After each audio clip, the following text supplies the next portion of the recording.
The other day I was driving and I was just looking out of the corner of my eye and I saw a bumper sticker and it said be mindful, but I kind of wasn't paying attention and I read it quickly, and in my mind I thought it said be kindful. And I thought, that's actually maybe even a better bumper sticker. Judaism, of course, expects us to be both. On Rosh Hashanah, I spoke about the spiritual practice of accessing joy, looking out at the world around us. But tonight, I want to focus on a different path of how we access joy in our tradition through Tikkun Olam, the act of attempting to repair our very broken world. For all of August and part of September, we have been reading the weekly Torah portion from the book of Deuteronomy, from Devarim. And multiple times, about a dozen times, in the book of Deuteronomy, it talks about the idea visamachta, that we should be joyful, and it specifically mentions the holiday of Sukkot, the holiday that we will celebrate right after Yom Kippur. The holiday of Sukkot, which starts next Sunday night, is considered to be a time of great rejoicing. The harvest, hopefully, is in. You have abundance, and the difficult work of Yom Kippur is behind you. 7 times in one Torah portion alone, we are commanded, V'samachta b'chagecha, you shall rejoice and celebrate in your festival. And it's really quite poetic, because these verses are divided by other verses, but I want you to listen how each verse builds. Of course, 7 is a very important number in Judaism. It signifies completeness, Shabbat, 6 days of creation, and Shabbat. And so when we're told to do something 7 times, it's supposed to really get our attention. So the first commandment, the first verse, is we are told, together with your household, you shall feast before the Lord your God, v'samachtem usamachtem, and you shall be happy, you shall rejoice in all the undertakings in which the Lord your God has blessed you.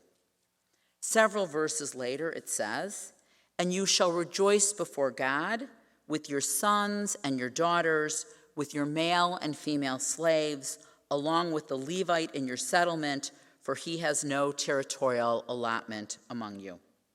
And then it continues, spend the money on anything you want, cattle, sheep, wine, or other intoxicant, or anything that you desire. So, of course, how do we in Judaism celebrate? We eat.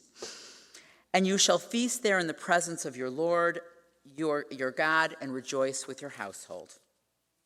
And then you shall rejoice before the Lord your God with your son, your daughter, your male and female slave, the Levite in your communities, the stranger, the fatherless, and the widow in your midst, in the place where God will show you. You shall hold a festival for the Lord your God 7 days in the place that God will choose. God will bless all your crops and your undertakings, and you shall have nothing but joy. So I hope you could hear when I was reading it how the verses build one after another. First, you're told to celebrate with your household, right? The people that live in your house. And then it continues, it's not enough just to celebrate with your close family. You need to include your slaves and your servants. So you have to make sure that the people that work for you also have the ability to celebrate. It then continues the Levite, the priestly class. They are not given an allotment in the land of Israel, and so they are basically civil servants who rely on the generosity of the community. And of course, it ends the stranger, the orphan, and the widow. The 3 categories of people that are considered the most vulnerable in society. On Rosh Hashanah, I spoke about the joy of a walk in the woods, choosing bright colors, listening to music. But it would be mischaracterizing Judaism if we left out what Judaism considers the most important way of finding joy, and that's in the service of others and taking care of those in need. I'm so proud of our congregation this past year. I hope you've all been reading the updates that for the very first time in the history of the congregation, we sponsored a refugee family. We sponsored a family from Afghanistan through HIAS and Jewish Children's Family Services. 1,700 Afghan families have been resettled through HIAS nationally. Our local HIAS, one of its arms, is the Chicago Jewish Coalition for Refugees. The Chicago Jewish Coalition for Refugees convenes the Jewish community to act in support of refugees and asylum seekers by engaging in learning and dialogue about issues impacting refugees and asylum seekers, connecting to volunteer opportunities to support refugees and asylum seekers locally, and advocating for policies that protect refugees and asylum seekers. How many of you have had the time to watch the Ken Burns documentary on the United States and the Holocaust?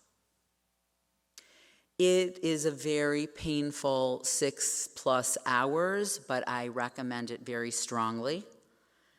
If you want to see what it looks like when America closes its door to refugees, make sure you watch it. And if you think for a moment, well, we know that Jewish refugees should have been different because we have been such an asset to American society, suffice it to say, that is not what the American public thought about us. HIAS's mission is realized through the Jewish values of Tikkun Olam, Tzedakah, and Bruchim Habaim, welcoming the stranger. HIAS began in the hearts and deeds of the Chicago Jewish community around 1900. It was loosely organized in small associations within the city. In 1911, Adolf Copeland organized a group of 20 Jewish leaders and chartered HIAS Immigration and Citizenship as an independent Illinois agency with its own board of directors. From its founding, HIAS served those in need of assistance. At the time of its founding, thousands of Eastern European Jews were fleeing the Russian Empire. As we know, living in that empire, they were restricted to living in certain parts of Western Russia, the Pale of Settlement. They lived with severe limitations on their economic activities and conscription of their sons into the army. Fear of pogroms also drove them to seek safety in America. Many of these people were our own relatives. Many of the immigrants who came through HIAS found life in this city overwhelming, and they needed help adjusting to their new and strange surroundings. Today, HIAS Immigration and Citizenship is part of the Jewish Children and Family Service Chicago Family of Services and continues to be a leader among programs in our community, assisting people through the immigration process and getting on and staying on the path to U.S. citizenship. Last fall, I met Dan Shack, the vice president of our congregation, for a cup of coffee on a beautiful sunny afternoon. We sat outside, and I mentioned to him that for a very long time, I was hoping that our congregation would be able to sponsor a refugee family. We had actually talked about it as a congregation at the beginning of the Syrian refugee crisis, but of course we know that the last administration shut its doors to refugees. And I said to Dan, I'd really like to do this, but I have to tell you, my concern is that it takes a big financial contribution. HIAS wanted us to raise $10,000, which at the time seemed like a lot of money to raise. And it takes a very committed volunteer base. I said to him, after all, we can't have a group of people that volunteer and when they can't show up one day, call the office and say, "Hi, Nancy." And Dan decided that he was going to spearhead the effort. And so we began our relationship with HIAS. And the response was more than any of us could have ever imagined. The money actually came in relatively quickly, and we got even more than the $10,000. And we also had a tremendous group of volunteers who signed up. They needed to be vetted, and it was quite a process, but they signed up. And I wondered, why did we have such an incredible response so very quickly? And I think there are several reasons. The first is, when the Taliban took over Afghanistan, we who watched the news and saw people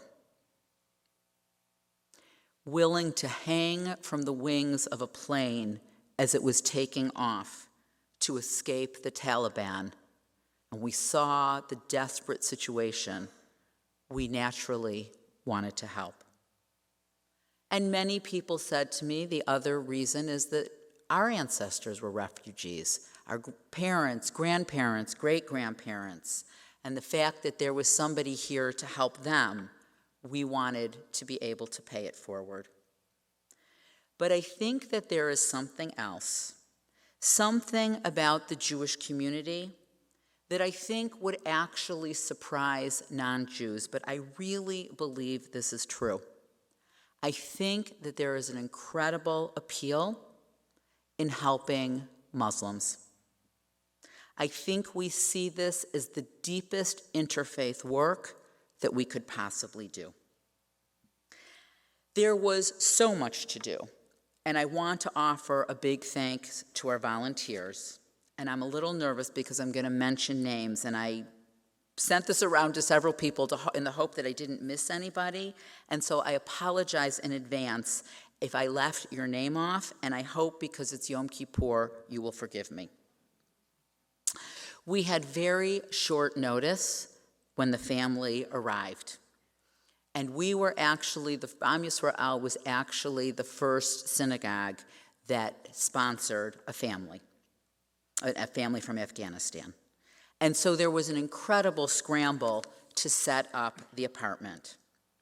The apartment crew was led by our congregant, Ellen Goldsmith, and she got a tremendous amount of help from Penny Brown, Marcia Edelman, Lyndon Allen Swimmer, Sarah Rothschild, Jonah Greenthal and Danielle Long, Helen Rosenberg, Steve Vogelstein, and Bonnie Levitt. There was also an outpouring of donations from the congregation to furnish the apartment, and I have to say we did get some press. We were covered both by the local news and by the Forward.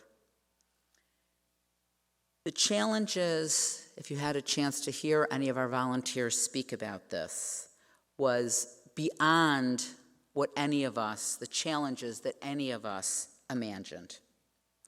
When the family arrived in January, the parents and the children did not speak English. Now, many of you, if you've ever used Google Translate, you know that there are tools to be able to communicate with somebody. But Google Translate only has written the language of Afghanistan, Pashto, only in its written form, so you can't play it out loud for somebody to hear it. It's only written, and the mother is unable to read. The father, Abdul Razik, is an above-the-knee amputee, on crutches, and at that point, without a prosthesis. Try to imagine maneuvering like that on crutches in January in the Chicago snow and ice. The mother was not comfortable leaving the apartment. They had 4 children, at that point none in school, and the youngest with special needs. And this, of course, does not even account for the fact that they left all of their family behind. They do have some family members that have come since then, but left behind parents and siblings and cousins, and went from a big extended family to being very isolated in this apartment. One of the challenges that we heard about was just something as simple as doing laundry. Learning how to do laundry is one thing. They have washers and dryers in the basement of the apartment, But remember collecting coins so you could put it in the washer and dryer to do your laundry? It doesn't work like that anymore, or in a lot of places it doesn't. How do you do laundry now? How do you pay for laundry now? Anybody know? With an app. With an app. I have to say, I'm not sure if I would know how to load the app on my phone and pay for the laundry. But try to teach somebody who doesn't read English how to use an app on the phone to be able to do their laundry. And this is just one of many, this was one challenge out of 100 challenges. Tyus asked us to make a 3-month commitment to this family, and that had begun in January. But none of the volunteers wanted to stop with the family, and so when the Hyas turned the family over to other agencies, our volunteers stayed with them. We originally had 11 volunteers, but the men were not able to be active volunteers because of the religious norms of the family. Male volunteers could not be in the apartment.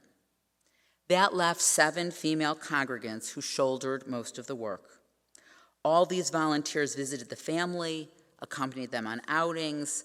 Steve Vogelstein got bicycles, locks, and helmets for the 3 oldest children, even though he had never met them.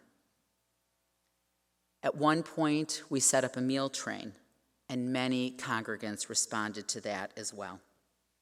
Elise Tisch and Dan Shack were the lead volunteers, but the crew includes Paula Canchester, who has taken the lead on all things with the children in school. Sarah Rothschild continues to work on all things related to the dad's leg, including scheduling and attending his physical therapy appointments. Sarah is the one who spoke with the Army doctor who arranged for the prosthesis, and we sent that video out to the congregation about the father going to Mayo Clinic and his relationship with the doctor that arranged this for him, and you should go back through your emails if you haven't seen it and watch it after Yom Kippur's over. Annette and Steve Doherty have worked to cut the red tape, got the family enrolled in the government-subsidized utility program, plus advised the rest of the volunteers on legal immigration status. With Dan's support, Elise continues working the back office for the family, bill paying, financial literacy, shopping, including food banks. She's also the communications hub for the team and the 2 resettlement agencies, World Relief and Mira, who are now assisting the family now that Hyas's resettlement period has ended. And Elise said to me, of course, I also get to do the fun stuff, playing with the kids, visits, outings, meals. I especially love taking them swimming. We're open and would like more volunteers to plan, transport, and accompany the family on outings. Judy Zeal just arranged an apple picking outing for the family. And here is the latest update from Paula Canchester on the children in school. Their little girl, Kyanet, is just glowing in a way I have never seen her. She laughed and skipped all the way to school. As one of the teachers showed her mother, Parwana, her work, I could see how proud she was. She is eager to learn and thrilled to be in school.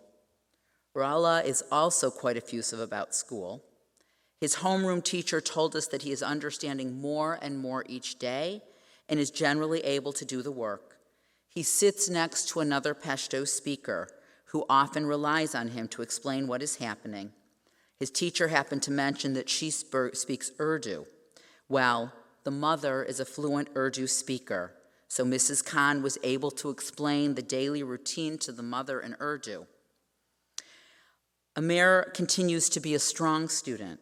His homeroom teacher told him to tell his parents that he is doing an amazing job. He shyly relayed the news to his parents in Pashto as Mom and Dad beamed. His teacher noticed that he takes the initiative to ask her when he doesn't understand something. The boys' English language development teacher spent time with the family. She is encouraging the mom to come to a bilingual advisory in a couple of weeks. Both boys greeted a number of other kids they call their friends. Parwana, the mother, now has many friends too. She told me she has about 10 friends. This was a woman that was afraid to leave her apartment. Her friends are women and other mothers she had met at the park and the playground. They are apparently from a number of countries and speak different languages, but they make it work. Paula was also just recently able to get the Chicago Public Schools started on an individual educational plan for the youngest son who has cerebral palsy. Elise said, "This experience has opened my eyes to the many hardships people face, their amazing resilience, and has also connected me to others in the congregation and the wider community who want to help. I've learned more than I ever wanted to know about poverty, and it has made me more grateful and more generous. It has also made me more tolerant and less judgmental." This summer, the family told Elise she is the children's American grandmother. In our Haftarah tomorrow morning, we read the timeless words from the prophet Isaiah. "Is this the fast I desire? A day for people to starve their bodies? Is it bowing the head like a bulrush and lying in sackcloth and ashes? Do you call that a fast? A day when Adonai is favorable? No, this is the fast I desire, to unlock fetters of wickedness and untie the cords of the yoke, to let the oppressed go free, to break off every yoke. It is to share your bread with the hungry and to take the poor into your home when you see the naked, to clothe them. To let the oppressed go free. This is the work of HIAS and the work that we helped with this since January. But I do want to say, we have also for many years taken the homeless into our home, our Am Yisrael home. Family Promise has met maybe 20 different times, that's a week at a time, in our congregation. Headed by Claudia and Jerry Linda, we will be doing a Family Promise again for the first time since COVID this December, and we'll need volunteers. To untie the cords of the yoke, well, we've had multiple vaccine clinics in our congregation, sponsored by Mark and Deanna Jacobson. They have given over 700 vaccinations in our social hall. Anybody go to one of them? How many? Just to see the gratitude of the people, particularly in December when they vaccinated the children, when the children were finally eligible. Parents were weeping at the opportunity, at long last, to be able to protect their children. Just this week, I spoke to one of our congregants who's in rehab, and she said she had attended the vaccine clinic at the beginning of September, and she said, "I was so grateful to be taken care of by my synagogue." This past summer, when we had a gathering to meet our family that we're sponsoring from Afghanistan, Elise said into the microphone, "I got more than I gave." That is the joy that the Torah is speaking about. All meaningful volunteer work always leaves you feeling that you got more than you gave. At some point, we hope to sponsor another refugee family, but this group of volunteers is full up. We would need another group of volunteers willing to take on the type of work that you've heard described this evening. But stay tuned, at some point in the future, I hope we'll be able to do this again. But you don't have to wait very long to do something, because as we do every year at the end of Kol Nidre, we will be passing out grocery bags.